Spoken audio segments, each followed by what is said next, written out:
we're sort of all going to have to kind of figure out as we go along. And we're live on Coin Bureau clips as well. There we are. Well done, Clara. Thank you. Let me put that up there so you can see me. So live on 2 channels now. Sorry to everyone watching on Coin Bureau clips that are a bit late in starting. As you can imagine, we had some technical issues. Hooray! Technical issues. Thank you very much, whoever said I'm looking cute.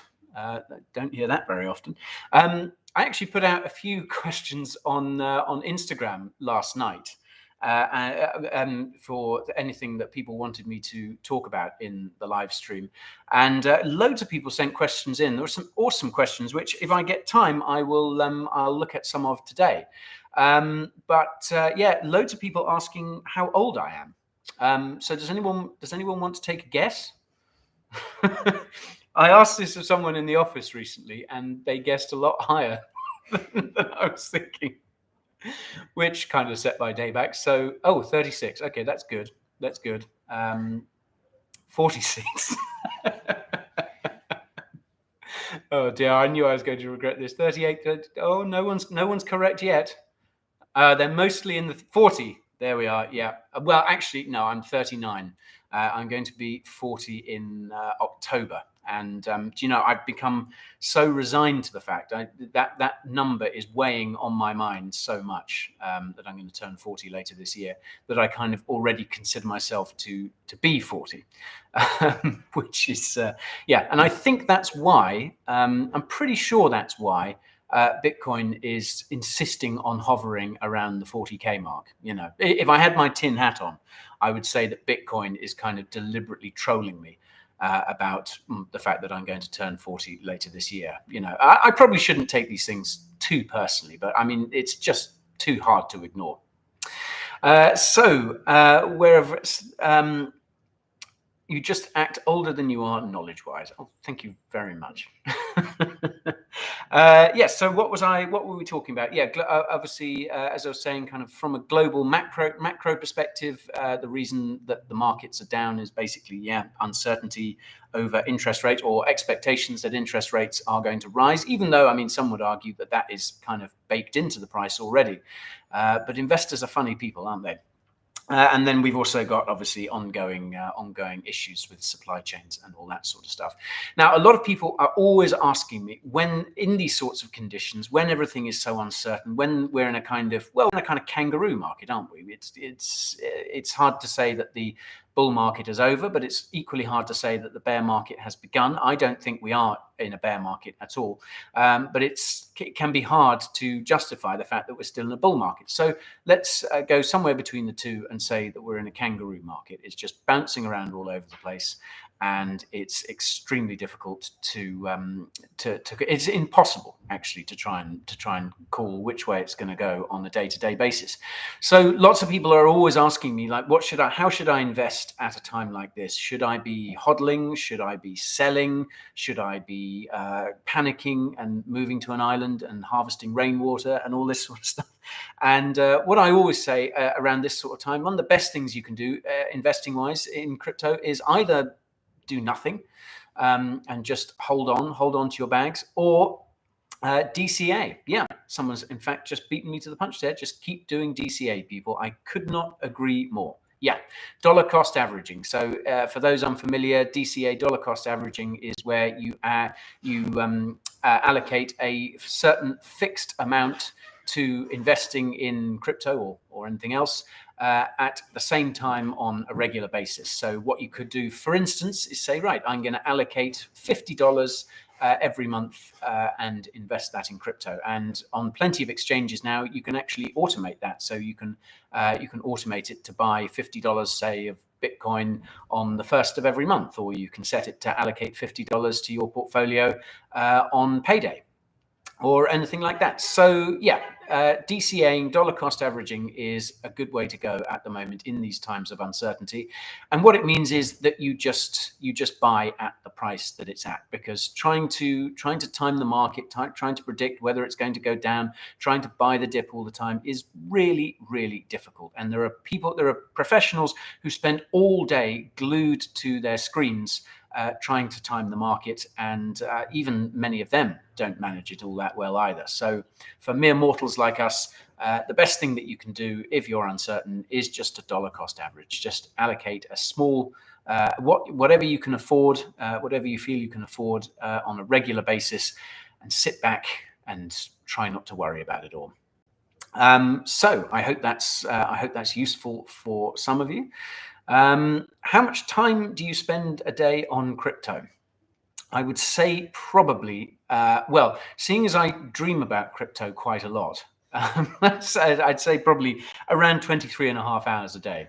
There may be a kind of half hour where I'm not either sort of researching crypto, making a video about crypto, reading about crypto, writing about crypto. There may be sort of half an hour when I've just dropped off to sleep, when I'm not dreaming about crypto, but then they usually kick in as well. I had some weird dream. I'm not going to, this isn't going to turn into a live stream where I share my dreams with you, because nothing would be more boring than that. But I did have some sort of fever dream about, I think it was terror a while ago. Anyway, don't read anything into that. So yeah, another thing that I think it may also be weighing on the markets at the moment. Do I plan on becoming a financial advisor? Goodness me, no. When hell freezes over. Another thing that I think may be weighing on the markets as well could be a reason that we're seeing prices dipping at the moment. The more I hear about it, the more people are starting to talk about a recession. A lot of people feel that we're going to have one come later this year. And every time I look at the news, I see the R word, I see recession talked about more and more. So yeah, I think there's a certain fatalism going on in the markets. And this isn't unique to crypto. I think all asset markets are beginning to feel this as well. Now, that's not to say that it's necessarily driving prices lower, but what I think it is doing is making investors generally more cautious. Because if you think there's a recession coming along, are you likely to invest, or are you going to hold back? You're going to sit on the sidelines, maybe keep your powder dry in anticipation of a recession coming. Obviously, prices of whatever asset you're looking to buy probably tanking, and basically buying an absolutely massive dip. So although I don't think recession fears are the biggest issue facing the markets at the moment, I think they're increasingly becoming so. And that, I think, could also be weighing on prices as well. I'm buying sand for the next 5 years. Interesting. Okay, so I presume you mean sand as in sandbox rather than actual sand. I mean, I'm sure actual sand has its uses. Just make sure you get good sand that you can make concrete with. I'm not sure any other sand is much use. Okay.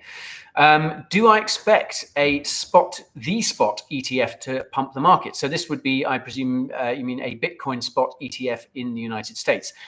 Yes, I think it would. And actually, that was something I wanted to talk about a little bit today, because obviously we had this news a couple of days ago that over in Australia, they are launching a couple of crypto ETFs, a Bitcoin and Ethereum ETF, and a straight up Bitcoin ETF as well. Well, I think it's 2 Bitcoin ETFs and 1 ETH ETF. And these are going to be, as far as I can make out, now there was an article in Decrypt about this, and Decrypt is obviously a very good source of crypto news. But when I read this article, it was very difficult to tell whether these were going to be futures or spot ETF, because neither the term futures nor spot was actually used. And I went back to have a look at the original press release that this article was working off, and it too was very unclear. But I've done a bit of digging, and it does seem like these 2 Australian ETFs, these crypto ETFs coming out in Australia, they do appear to be spot ETFs. So what that means is obviously that the physical, the assets they're tracking, in this case BTC and ETH, those ETF providers are going to have to buy said asset in order to offer shares in the ETF. Now, I think one of them is actually going to track the Canadian spot ETF. Canada has been well ahead of the curve and has had a Bitcoin spot ETF for, I think, at least a year now, possibly longer. You know what those Canadians are like. They're just generally way ahead of the curve. But I believe the other Aussie Bitcoin ETF and the Aussie ETH ETF are both going to be backed by actual crypto, which is apparently going to be held by Coinbase. So as I understand it, these Aussie ETFs are spot ETFs, and this is obviously big news. Now, the prediction was that this could see up to $1 billion pump into the market, maybe on the first day of trading of these ETFs, which I believe is Wednesday, the 27th of April. So Wednesday next week, if I've got my dates right. And what this means is, now this is in no way as big a news as a spot ETF in the United States would be, which is what we're all waiting for. We've got them now coming up in Australia. We've got them in Canada. We've also got an ETF in Brazil. And funnily enough, I was lucky enough at Bitcoin Miami. Have I mentioned actually that I went to Bitcoin Miami? I can't remember if I did or not. I actually bumped into a guy who worked for the company that had issued the spot ETF in Brazil. Really interesting guy, and I'd actually gotten an email from him a while back ahead of his company actually launching that. So yeah, we've now got spot Bitcoin ETFs in Australia, Canada, and Brazil, and I'm sure we've got other big nations to follow at some point. But obviously, what everyone is waiting for is a spot Bitcoin ETF in the good old US of A. And yeah, short answer to the question I was asked earlier: yes, that absolutely would pump the market. I should also point out, though, that I'm pretty much certain that if we do see that spot ETF in the United States, not only will it pump the market, but I think that will also almost certainly mark the top of the market as well. So that is something to bear in mind too. Okay, so what else was I wanting to talk about today? Thanks also everyone for joining us again. I know it's been a good few weeks since I was last live here. I have got an excuse, I promise you. So a few Fridays ago, I was informed that so much personal admin had built up, so much Guy admin had built up, that I needed to basically spend a Friday unblocking it, because although I tend to take some time off over the weekends like normal people, I do often find myself working over the weekends as well. So I was informed, basically on pain of death, that I had to take a Friday off in order to sort out some of this personal admin, which was not nearly as much fun as working. So that's one excuse for absence from previous week. The week after that, I was in Miami for Bitcoin Miami. Again, have I mentioned that I went to Bitcoin Miami? Sorry, I can never remember. And as I've said, that was absolutely awesome. Such a good time. I did manage to do so. I did want to go live from there, actually, but finding the right moment was pretty tricky. And to be honest, so much of my time there was spent having wonderful conversations with Coin Bureau fans who, I'll say again, are the most awesome people on earth, that I just didn't get time really to do a live stream. And that's one of my regrets from the conference, actually. But yeah, other than that, it was so much fun. So that's my excuse for missing the week before last. And then last weekend on Friday, I was over in Marbella. And I'd love to say that this was for some crypto conference or for work-related purposes, but it wasn't. A friend of mine, a very dear friend of mine, was having a birthday party in Marbella. Why? I mean, so yeah, I went to get a couple of days of sunshine there, and that was very lovely. And it did also occur to me to do a live stream from Marbella, but then I thought that might make me look like a bit of a prat, so I didn't. I was too busy dipping my toes in the pool. Did you bring Johnny Nuggets from Miami? Johnny Nuggets is currently across the pond at the moment. He is currently in the United States. He's on a nugget fact-finding tour of the United States. So I believe he was in New York a while ago. He was so impressed with the quality of New York nuggets that he's gone back, and I think he's journeying across other major population centers in the United States to evaluate their nuggets, and then he's going to submit a 200-page report. So that's something to look forward to, isn't it? But I'm afraid Johnny Nuggets can't be joining us here from London today, as neither can Macy. because Macy is, I believe, swanning around Italy, living La Dolce Vita, and also working remotely, I should say. She's not just swanning around. That's not Macy's style at all. And of course, speaking of Macy, one of the big things on the horizon that I'm really looking forward to is the Coin Bureau event, which is happening here in London on May the 7th. It is getting closer, people, and I really, really cannot wait. If Bitcoin Miami was anything to go by, I'm going to meet loads more Coin Bureau fans, and it's going to be absolutely wonderful. I'm really looking forward to that. May the 7th, De Vere Grand Connaught Rooms here in London. Now, I should say that tickets are sold out. They have been sold out for quite a while, and we're getting loads of requests from people to see if they can get tickets. I'm afraid, as I say, tickets are sold out. Now, we are expecting a few people not to be able to turn up on the day for whatever reason. So their tickets will be made available. So if you do happen to be in London on May the 7th and you haven't got a ticket and you desperately want to come to the event, then all I can say is try and come down early and you might be able to pick up one of those unclaimed tickets. But please, folks, don't come from far and wide, or, from too far away in the hope of getting a ticket, because I would hate for you to be disappointed. And if you have missed out on getting a ticket for this event, we are going to be live streaming it. So you'll be able to experience it from the comfort of your armchair or sofa, or I don't know, throne, wherever it is you like to watch the live streams from. So we will be doing that. And if it is a success, which I'm almost certain it will be, because Macy, I know, is doing an amazing job of organizing it, we will be doing another Coin Bureau event in the future, and hopefully even bigger. So there will be other opportunities for you to come along and meet the Coin Bureau team. Yeah, do keep your eyes peeled for that. But as I say, the event itself, although tickets are sold out, we are going to be live streaming it as well. What else did I want to talk about? I saw a great article just this morning, actually. I think it was from a couple of days ago. Are any of you familiar with The Infinite Machine, the Camilla Russo book, the brilliant Camilla Russo book, all about the first days of Ethereum? Is it true you're the next James Bond? No, I'm afraid I have to quash those rumors. I know those rumors have been flying around that I've been asked to be the next James Bond. No, as much as being the next James Bond it was something I was on my bucket list. I'm afraid I'm just too busy with crypto, so I had to turn them down. So I hope that doesn't disappoint you too much. But what it does mean is that I can stay here at Coin Bureau HQ and focus on crypto. And yeah, so as I was saying, The Infinite Machine, the brilliant Camilla Russo book all about the founding days of Ethereum, is being apparently made into a movie. Has anyone else seen this article? Again, I believe this was reported on Decrypt originally, and it's going to be produced by none other than Ridley Scott. Yeah, the guy behind Gladiator, Alien.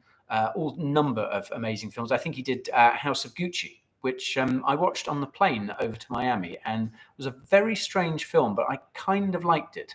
It didn't get a great reception here in the office, here at Coin Bureau HQ, but I must say I really enjoyed House of Gucci. Anyhow, that's quite beside the point. So The Infinite Machine is going to be turned into a movie. So I need suggestions from you guys, because I was trying to think, if I was casting a movie about the early days of Ethereum, who would I cast? Who are the actors who would play? Now, I think we've got kind of 4 big roles I'm thinking of off the top of my head that we'd have to cast in Ethereum, the movie. Obviously, Vitalik, Charles Hoskinson.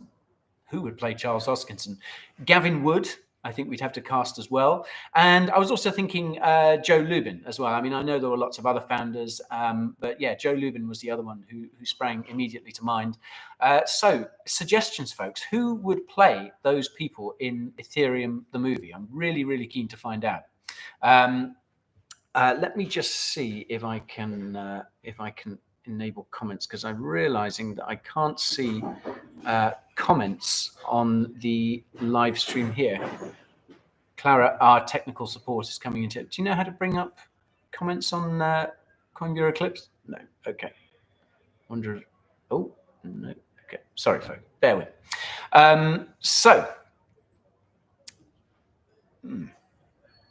Okay. That's a shame. Oh well. James McAvoy. Okay, so who is James McAvoy going to play in the movie? I mean, he's could he be Vitalik? I think he could be Vitalik. That's a good shout. I like James McAvoy from. Timothy Chalamet. Yes, very good. Timothy Chalamet as Vitalik. Absolutely. I'm going to write that in. I presume there are lots of Hollywood casting directors watching our live stream. So there you are. Number one, Timothy Chalamet to play Vitalik in the movie. So we just need to cast Charles Hoskinson, Gavin Wood, and Joe Lubin. So thinking caps on, people. Okay. Now, what else was I wanting to talk about? I was wanting to talk about a few more crypto-specific things, and I will also try and answer some of your Elon Musk as cameraman. Yeah, I like that. That's a road call. I'm going to try and answer some of your questions as well. So what's been pumping in the last few days? Obviously, we saw a big pump for Tron, and I think that was basically around the news that it's kind of doing a similar thing to what Terra is doing and issuing its own decentralized stablecoin, which is going to be called USDD, which I believe stands for USD decentralized. So there is a reason why Tron has pumped a bit. We've also seen the likes of Monero and Decred pump as well. Now, I am seriously considering doing a Monero update vid over on our main channel soon. So would people be interested in seeing that? Because Monero is such a fascinating project. There is so much going on with it at the moment, and of course, there's a huge amount of discussion around privacy coins in general at the moment. The reason Monero is pumping at the moment is basically because it's got an upcoming hard fork, which I think is going to add a kind of extra layer of privacy to it. I can't remember whether it's adding. I think it might be adding sort of more ring signatures or increasing the size of the mixer protocol. But one way or another, Monero has that hard fork coming up very soon, as does Decred as well. There's another hard fork coming up for Decred, and again, that's the reason for that pumping as well. Yes, I own some XMR. You've got to keep quiet about it though. Shh. Well, the first rule of owning Monero is you don't admit to owning Monero. When is ETH2 going to launch? When is ETH2 going to launch? I don't know. Probably around lunchtime. When is ETH2 going to launch? I think, because we had the news, it was last week, that the merge had been put back a bit. A few people were a bit kind of negative about that. I mean, I don't think that's a problem, really. I've talked about the merge a lot. We're not allowed to say ETH2, are we? We're supposed to say the consensus layer. But yeah, the merge has been delayed slightly. It's not something that's worrying me at all because, as I've said many times before, this is an absolutely massive project that Ethereum is embarking on, this switch to proof of stake. It's not something that you can rush. It's really, really difficult, so involved. So the fact that they've decided to hold off for a little bit in order to get it right is not something that's troubling me too badly. Okay, we are hoping to get some. No, sorry, folks watching on Coin Bureau clips. We haven't got comments enabled as yet. Oh, it is enabled. Okay. So we're hoping that they are going to pop up and I'm going to be able to see your comments and questions. We are getting questions through on TikTok as well. What else was I going to talk about today?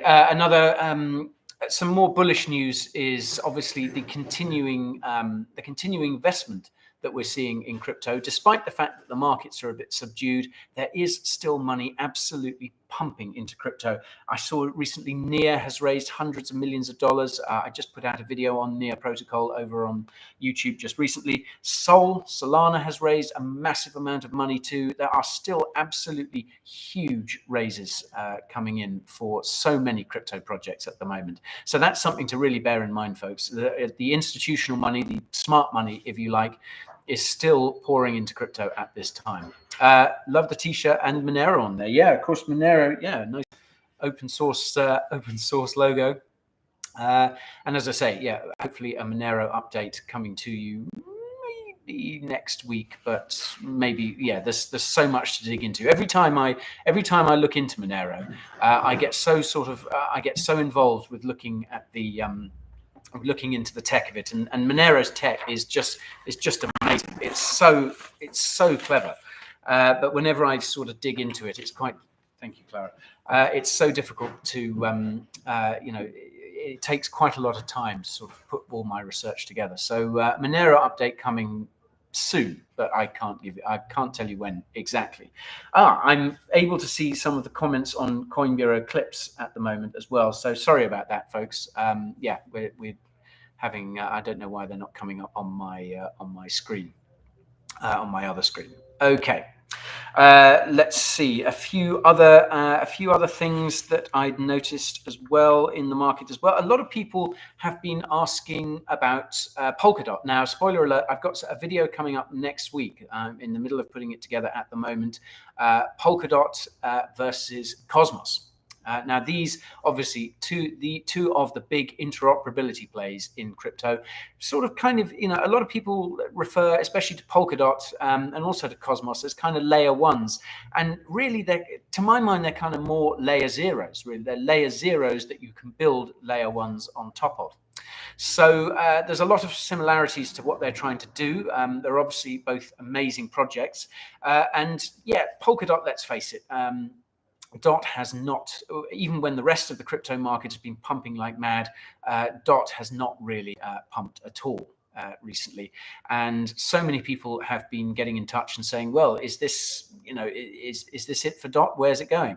And I think a lot of DOT's problems stem from its kind of early retail exposure to the Chinese market. A huge percentage of retail investors into DOT were Chinese. And obviously the Chinese government, the good old CCP, stepped in and banned crypto mining, didn't they? And they basically adopted a very heavily anti-crypto stance. And what this has forced a lot of Chinese investors into DOT to do is to basically sell their holdings. So there's been an enormous amount of sell pressure on DOT over the last year or so, ever since China made that decision last year to ban crypto.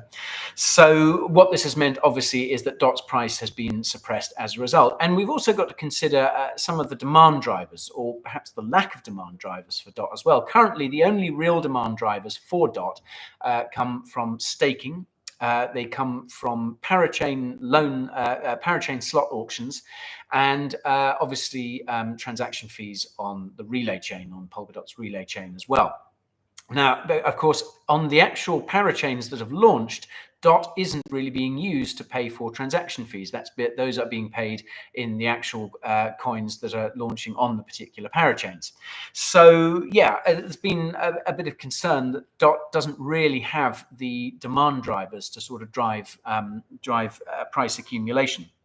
However, the circulating supply of DOT is decreasing. I also saw something from Coinbase Ventures just today, actually. Coinbase Ventures are very bullish on Polkadot, and I think are invested in pretty much all of its parachains so far. So there is a lot of interest in DOT, coupled with this decreasing supply. We've also got, you know, let's face it, folks, we've only had a handful of the parachains go live. We've only had a handful of those parachain slot auctions so far. Now, obviously, the way it works, you lock up DOT in a parachain slot auction. You lock up DOT with a particular project, and you get the project's tokens in return. And the DOT that you loaned to that project is locked up for quite a significant period of time. Off the top of my head, I believe it's 2 years. And this means a lot of DOT is being taken out of circulation. Now, so far, if my stats are correct, about 15% of DOT is currently locked up in various parachain slot auctions on various parachains. So as we have more parachain slot auctions come along, that is going to mean a lot more DOT getting locked up. So although DOT has been very, very sluggish recently, I'm confident, I'm still very bullish on it, and I think its best days are still ahead. And we've got loads of development happening on Polkadot itself as well. So so do keep a lookout, do keep an eye on DOT, and as I say, keep a lookout for the Polkadot versus Cosmos video that I'm going to bring out. I'm working on this at the moment, and that should be with you sometime next week. Okay. Someone asking about Arweave competitor Machina. Yes, I noticed that that had been selected to lock up the blockchain data of. Oh, my mind's gone blank now, but I was speculating that Arweave was going to lock up some blockchain data for, I think it was Near Protocol, actually, yeah. And actually it's chosen Machina instead. Now, I don't know all that much about Machina, so I'm going to have a look into that. I might try and have a look into that over the weekend because, yeah, I remember thinking, I was pretty sure that gig was going to go to Arweave, which is a project, obviously, I've covered quite a few times before and one that I hold in my personal portfolio. So, yeah, I'm interested to see what Machina, or Machina, however you pronounce it, is all about. Another video that I've got coming up that I'm going to start working on soon is an update on the XRP versus SEC lawsuit, which has been dragging on since I think the beginning of time or something like that. Someone said, is Near really using Sweatcoin? Yeah, it's right. Solana has Steppen. Solana has Steppen and Near, which is just spookily similar to Solana. I'm going to have to do a video where I kind of dig down into that a bit. Like there are so many similarities between Near and Sol, and I should say I hold both Near and Sol as part of my personal portfolio. There are so many similarities, and yes, they even have their own move to earn project now as well. Steppen on Solana and Sweatcoin on Near. Now, I was having a debate with someone in the office recently that they were saying that Sweatcoin is an absolutely terrible name for a cryptocurrency. Clara, what do you think? Is it a terrible name? I mean, I quite like it. Sweatcoin. I mean, you kind of know what you're getting, I think. I mean, it's not to. No, I'm not criticizing Steppen here at all, which is a really interesting project, and I'm kind of digging into it a little bit as we speak. I'm maybe going to do a video on it at some point, but it's just there's so much going on with it at the moment. But yeah, I kind of Steppen. It's not entirely obvious what that's about. Sweatcoin, yeah, you know what that's about. I suggested Stankcoin as well, which I think could also be massive. So do keep a lookout for that. That's good. Stankcoin is going to be the next big thing, not financial advice. Okay. Any thoughts on ICP? It's been a long time since you did a review. Need an updated one. You're right. Yeah, it has been a very long time since I covered ICP. And yeah, I mean, ICP's price chart is one of the most depressing things I think anyone's ever seen. And now, casting my mind back, I mean, ICP is such a crazily ambitious project. I mean, basically trying to replace the whole internet. And yeah, it was absolutely mind-bending. The technology there, that the people behind it is just insane. There's some really clever people working on it. It is some amazing technology. It kind of had slightly dystopian overtones to me. I remember last time from covering it, but it has been a while since. So I am going to put that on my list and try and have a look at ICP in the not too distant future, because as I'm trying to remember what the recent update with it was. There was some kind of there was some recent news about ICP, which has obviously slipped my mind. Guy, you officially need to do an opening as Guy, the 007 crypto spy. Thank you very much. Yes, as I say, my rumors that I was going to be cast as the next James Bond, I'm afraid, are false. So you're stuck with me here, I'm afraid. Okay, what else are we looking at? Sorry, I'm just going to have some water here. Even though it's Friday, I do promise you there's water.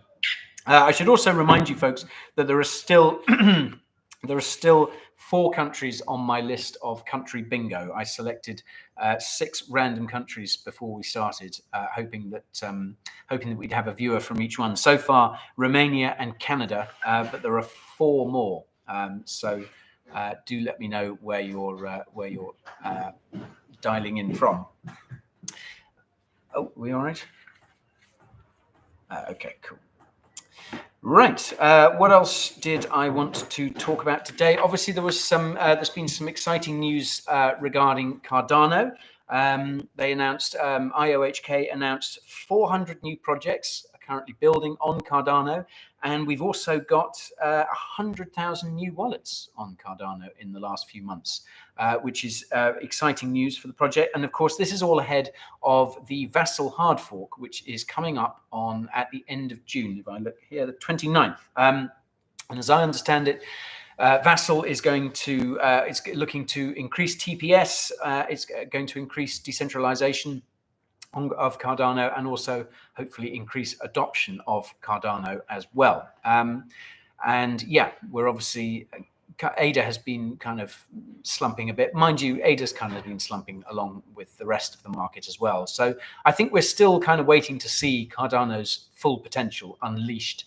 And obviously there were these issues with the with concurrency and its UTXO model, which was reportedly kind of slowing the network down. And I remember using Sunday Swap, well, a couple of months ago now, and it was pretty slow. But I am reliably informed that there's lots of work happening in that regard. And I think the Vassal hard fork at the end of June for Cardano could, if everything goes to plan, that could really pump ADA quite nicely. So do keep a lookout for that.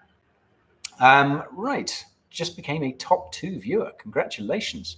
All right, let's have a look as well. Lots of people asking about Sweatcoin too. Yeah, I must say, although I've been kind of digging a little bit into STEPN, and also obviously Sweatcoin seems to be a pretty similar thing. I'm not all that up to date with Sweatcoin. A few people have been asking me about STEPN as well. And I mean, it sounds a fascinating project. A couple of things kind of made me a little bit uneasy about it. I mean, there's no such thing, or I don't think there's any such thing as completely free crypto. So my kind of initial question was, what are they going to do? What is the project going to do with all the data that it hands over from, that it gets from users? And I think there are some privacy concerns, which isn't to say that the project isn't bona fide at all or anything like that. But I'm interested to see, how those are addressed. And also, there's a fairly kind of high barrier to entry. I mean, last time I looked, these NFT sneakers that you needed to get, that you needed to kind of get started, were about $1,000, I think, and I think they may be even more at the moment. Which is, yeah, quite a lot. I mean, obviously not for lots of you hodlers out there, but yeah, I always feel with these kind of projects, and Axie Infinity is another good example. If the barrier to entry is too high or becomes too high, that for me that's obviously going to affect kind of long-term adoption of it, especially if you want to replicate what Axie Infinity was able to do in places like the Philippines, where loads of, not particularly well-off people were able to actually make a living from it, which is incredible.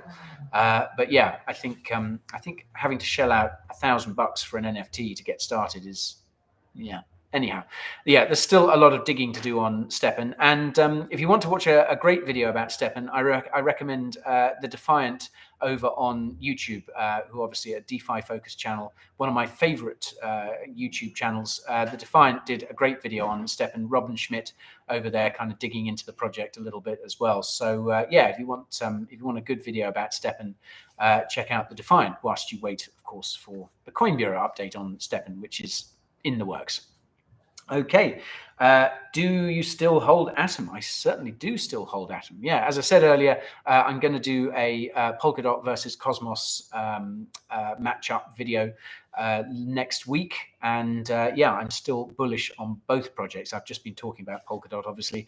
Atom, Cosmos is another project I really, really like. I'm a big fan of. Obviously, I hold it in my portfolio along with DOT. And yeah, I'm not planning to sell my Atom anytime soon. That's a great project. Okay, opinion about Boson Protocol. I must admit, I'm sorry to admit that I've never heard of Boson Protocol. It's a cool name, but yeah, this is this is tricky because, like, people often ask me about all number of cryptos. I mean, I'm always asked about, you know, the big cryptos that everyone's heard of, but I often get asked about smaller projects as well. And back in the day, you know, before the channel became so big, and before I was so busy, I was able to kind of spend much more time digging into some of these smaller projects, these really low cap altcoins, or these projects that are just launched. And it's increasingly difficult to be able to spend time doing that nowadays. So yeah, but I will. If I have 5 minutes, I'm going to certainly look up Boson Protocol, see what it's all about. Okay. Someone from Venezuela. Oh, I thought Venezuela was on the list. Germany, Canada. We've already had Canada. Colombia. Good old Blighty. Good to see people tuning in from Blighty as well. What are your thoughts on Cube? Again, Cube, I'm not all that familiar with. I'm sorry. I like GMT a lot. This is Stepan's token, obviously low cap but good projects. Okay, yeah, a lot of people are pretty bullish on Stepan. And I mean, if you got into Stepan a couple of weeks ago, you're probably feeling very pleased with yourself, and rightly so. Congratulations. So yeah, I'm as I say, I'm looking into Stepan. Okay, how are we doing? There are what were the other things I wanted to talk about today? What else did we see? I wanted to ask actually, because I've been looking at a report from Gemini, which is obviously the big crypto exchange in the United States, the work of the Winklevoss twins. Gemini's latest crypto report is really, really interesting. I've been looking into it, might be doing a video on it fairly soon. But one of the questions it asked, it's spoken to thousands of people all across the world. And one of the really interesting findings that this Gemini report came up with was that a huge proportion of people bought their first cryptocurrency in 2021. Yeah, 2021 last year was an absolutely massive year for crypto. And I think the actual report says 2021 was kind of crypto's breakout year. And this is, I think, the long-term effects of this are going to be absolutely massive for adoption. I want to talk about mass adoption in just a couple of minutes or so, kind of related to some of the stuff and some of the people I talked to in Miami. But yeah, so I wanted to ask you, when did you buy your first crypto? Are you a complete noob? Did you buy this year? Were you one of the many people across the world who bought in 2021, or are you serious OGs? So yeah, let me know in the comments when you bought your first crypto. Okay, here we go. May 2021, 2020, this afternoon. I like it. Just bought it on the strength of this video. 2020, when COVID had me at home. I think a lot of people did that last year, 2020, 2021. Welcome to the club. December 2021, better late than never. November 2021, during all-time high. Yeah, a lot of I feel your pain. I feel your pain. April 2021, 1 year ago exactly. Happy birthday to you buying your first crypto. January 2015. There we are. Finny 888, an OG. Congratulations to you. 2016 was my first purchase. Mr. Underwood 75. Well done. 2017. This is great. So we've got a good mixture of OGs and newbies as well. I bought my first crypto in 2014. I discovered it. I first heard about it in 2013. You might have heard this story before. I first heard about crypto in 2013 when I saw that a pub in Hackney here in London called the Pembury Tavern was accepting Bitcoin. And I went back home after having a few pints. 2011. Well done. 2011. Is that Satoshi? Yeah, so I went back after sinking a few pints at the Pembury Tavern and started looking into Bitcoin. And this was kind of late 2013. Now, around this time, for those of you who are into crypto back then or might remember, this was kind of around the time that Mt. Gox, the crypto exchange that was then based out in Japan, was on the verge of imploding. It was all pretty ugly, and there was some pretty negative sentiment about crypto in the air around that point. So I actually held off, although I heard about it in 2013. I held off and I didn't buy my first Bitcoin until later on in 2014. And even then, I had someone who was sort of much more clued up about these things. I kind of had someone holding my hand throughout the whole process, because obviously, yeah, Mt. Gox by that point was not good. And it's really interesting actually talking to people who were in it back then. I know a few people who are sort of real. A lot of them are kind of coders, software engineers, software developers, people like that. And they were some of the really early adopters. And talking to them is absolutely fascinating. To get their, what it was like back then. It was trickier to buy. It's become so easy now. But yeah, November 2021, all-time high, and still here. Well done. March 2019 started with BAT from Brave. Interesting choice. Lots of people admitting that they bought in November 2021 at the all-time high. Well, it'll only be the all-time high for a while. There are new all-time highs ahead. I don't know when they are. I wish I did, but no one does. But yeah, don't feel bad if you bought in November 2021, because we're still early, folks. So yeah, wow. According to these comments, pretty much everyone bought in November. Clara in the office bought in November 2021 as well. Basically, everyone apart from me and a couple of others, I think, bought in November 2021. 2017 all-time high. It's very easy to buy the high, isn't it? November 21. Okay, this is amazing. My first coin was ADA. I bought $10 worth. But when, Paul? When? Please tell me it was a long time ago.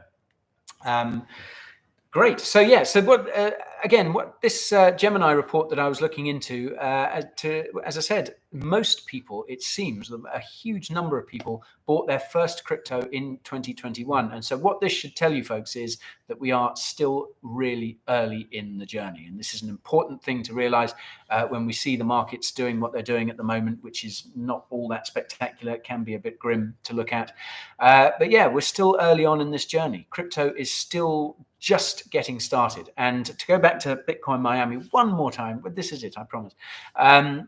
I had some really fascinating discussions with people from all around the world. I spoke to people from Latin America, from all parts of Asia. I met a couple of people from various parts of Africa as well. There is so much adoption going on in these places, completely under the radar. And Latin America is the one that really struck me. I met quite a few people from places like Argentina, where crypto adoption is just taking off, and Pakistan as well. Pakistan is absolutely crazy for crypto. Now, these are people, this doesn't kind of make the news headlines generally, because these are, in a lot of cases, these are people maybe only buying a small amount of crypto and basically using it for everyday transactions. And lots of people doing things like sending remittances home using crypto, which is one of the great use cases for it. But yeah, this adoption is happening all over the world, but it generally doesn't tend to make the headlines because we get so obsessed on these huge, these huge transactions, these huge amounts of money pouring in, that we often tend to ignore the fact that under the radar, crypto is creeping across the whole world, and it's really, really exciting to see that. And yeah, there's going to be a lot more news on that front as well. I mean, I had a couple of discussions at least about people who were trying to find ways to make crypto, buying and holding crypto compliant with Sharia law.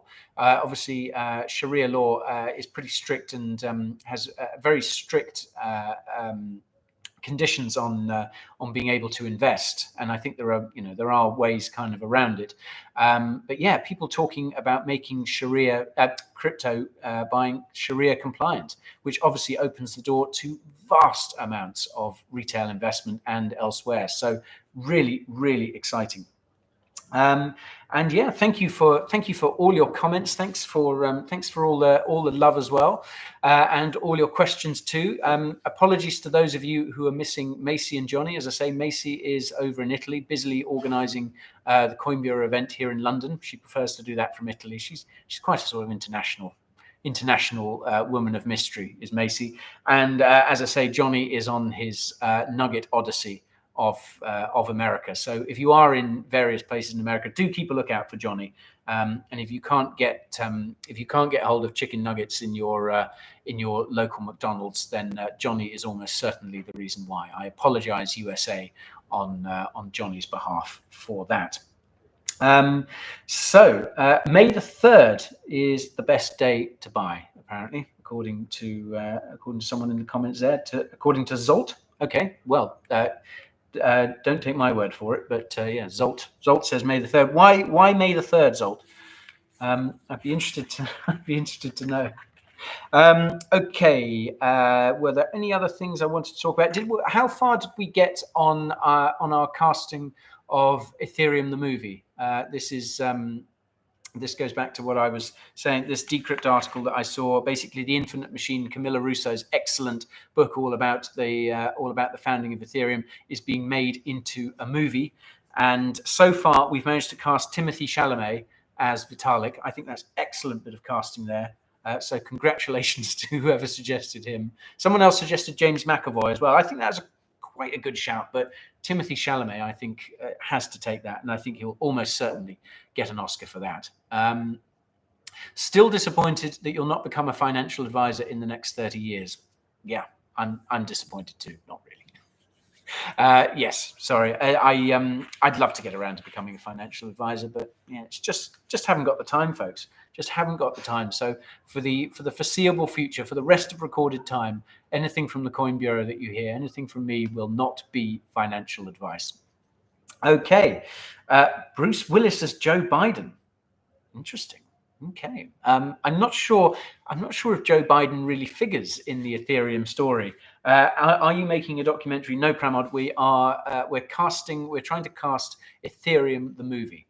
So far, Timothy Chalamet. I mean, we could go really left field with this casting. You know, I've been trying to think along the lines of like, who looks like Vitalik? Not many people look like Vitalik, do they? But who could be a good fit looks wise for Charles Hoskinson, Gavin Wood, Joe Lubin, all these sorts of people.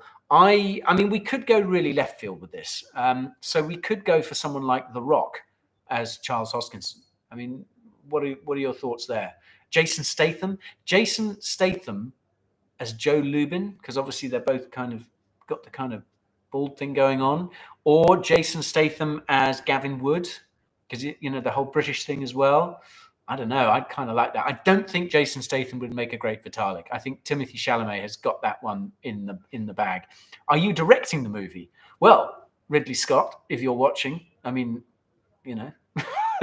I haven't got time to direct a movie, unfortunately.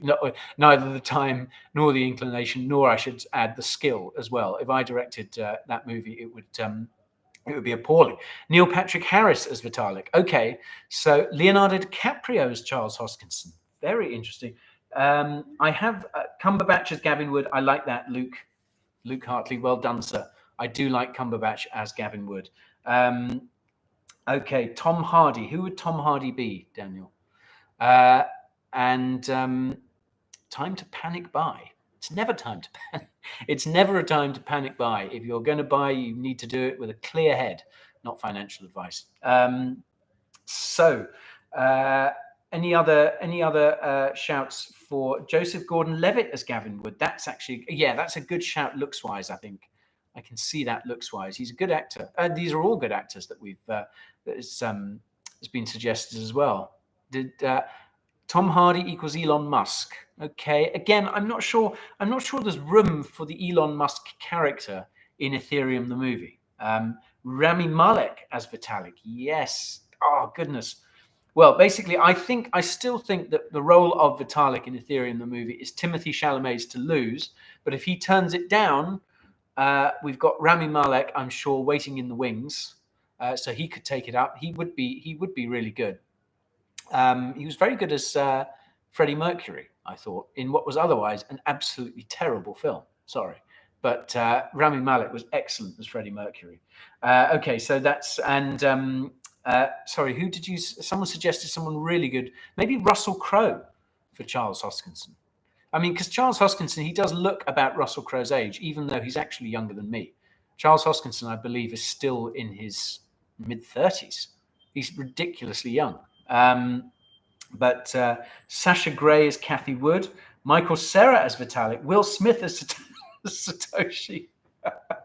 Will Smith's stock has kind of fallen recently, hasn't it? I'm not sure. I'm not sure he'd get that gig anymore. Perhaps. Okay. Russell Crowe, no. Kevin Smith as Charles. Kevin Smith. I mean, he'd need to lose some weight.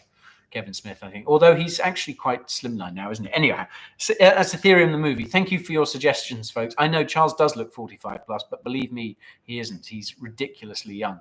Thank you everyone for joining me on this feed today. As I say, yeah, it's been 3 weeks since I last did this, and I apologize if I've been kind of rambling or a little rusty, but yeah, I've been trekking off across the globe. I was in Miami 1 week, and then I was in Marbella the next. So the question is, where do I go next? It has to be somewhere beginning with M, and don't say Moscow or Manchester. Lovely as well, I have actually been to both, and they're both lovely in their way. But I'd like to go somewhere beginning.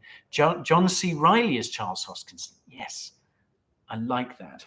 I like that. Give us some financial advice, Daniel. You've come to the wrong place, sir. You should know better than that. I need to wear my not financial advisor T-shirt. Madrid. Yes, good. Firstly, I think Macy is your life partner. Nishant, I'm sorry to disappoint you there, but she's not. She's my partner in crime, if you like. Madagascar. Yeah, that's it. Madagascar is going to be my next place beginning with M. So maybe I'll shoot off to Madagascar next week.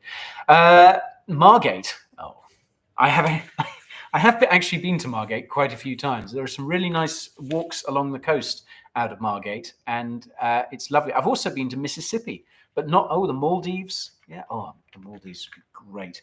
Love to go to the Maldives. Did someone say Minas Tirith? Is that the place? Is that the place in Lord of the Rings?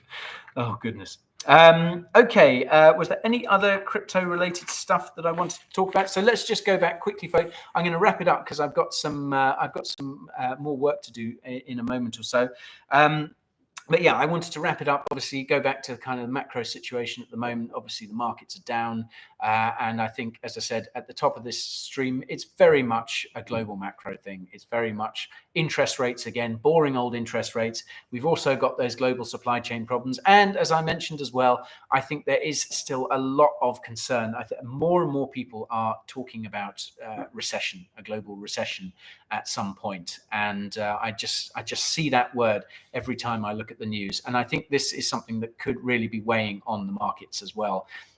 Because obviously, investors, if they think a recession's coming, are much less likely to invest. Maldives, that would be a great place to go. So yeah, that I think is why the market is down. Nothing crypto specific. As I say, crypto investment in crypto is still flooding in from institutions, from the so-called smart money, even though crypto sentiment is really low, even though the fear and greed index is pointing to fear. I am still insanely bullish on crypto, folks, and I think you should be too. Look, if you're worried about the state of the market, if you're not sure whether it's time to buy, then don't. Sometimes doing nothing is the best possible thing that you can do. And again, I've talked about this before. I talked about it earlier. The importance of dollar cost averaging. If you don't know how to, if you're not sure about an investment strategy or anything like that, sometimes just DCA, just allocate a certain amount of whatever you can afford on a regular basis every week or every month, however, whenever it is, and just do that rather than trying to time the market, rather than trying to buy the dip or anything like that. That can be a much more stress-free and just a successful way of doing it. Not financial advice. So on that note, I'm going to leave it there, folks. But thank you very much for joining me today. I am hoping to go back live next week. I may have Macy with me as well. I know that she's coming back to London soon to do some prep for the coming Coin Bureau event on the 7th of May. No, that's not financial advice either. So I hope you can join me next week. Keep your questions coming in. Please do leave questions here on Coin Bureau Clips, on TikTok, on Instagram as well. And yeah, we had so many great questions. I posted an Instagram story asking things that you might like me to discuss on this and future live streams. And we had so many good questions come in. So what I think I'll do sometime next week as well is just do a video. I'll do one here for TikTok, and I'll do one for Clips as well, where I'll just answer some of those awesome questions that came in. And I really appreciate you guys joining me today, keeping me company on this Friday afternoon. I hope you all have a wonderful weekend. And yeah, I for one cannot wait to see Ethereum the movie made. We're getting some excellent casting suggestions here. And yeah, let's hope Timothy Chalamet is available to play Vitalik. And I really want to see Jason Statham in it as well. I think Jason Statham as Gavin Wood. Maybe we could have him in sort of wig or something like that. Anyway, folks, thank you so much for joining. Have a lovely weekend. Stay cryptic, and I will see you all very, very soon. Ciao. Ciao. Okay. Ooh. So